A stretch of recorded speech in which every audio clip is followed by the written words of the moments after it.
Samantala, sa Pangasinan po, isa sa mga binabantayan ay ang seguridad siyempre ng mga mag-aaral at tinitiyak na maayos ang mga PUV o yung mga public utility vehicles sa sinasakyan ng mga estudyante papasok sa paaralan.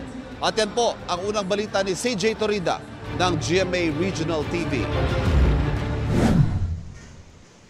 Tatlo ang anak ni Aling Zenaida ang papasok ngayong araw. Mula sa kanilang bahay, sumasakay ng tricycle ang mga anak para makapunta sa kanilang eskwelahan. Ang palagi raw niyang bilin sa mga anak, iwasang sumakay sa tricycle na overloading. Mas okay naman po yung para iwas disgrasya sa mga bata. Ang ganitong uri ng mga reklamo ang mahigpit daw na babantayan ng Land Transportation Office o LTO ngayong balik eskwela simula ngayong araw para matiyak ang kaligtasan ng mga estudyante at iba pang pasahero.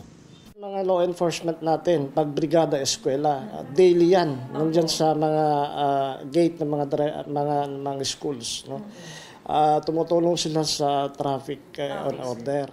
Samantala, nasa 1,454 na pulis ang idineploy sa iba't ibang lugar sa Pangasinan sa pagsisimula ng klase ngayong araw. May mga itinayo ring police assistance desk. Magtatagal ang kanilang deployment hanggang June 27. Sa Dagupan, 85% ng kabuuang puwersa ng pulisya ang idineploy ngayong pasukan. Katumbas ito ng mahigit 100 pulis na ipakakalat sa mga paaralan at kakalsadahan sa lungsod. 2 pulis ang itatalaga sa kada paaralan.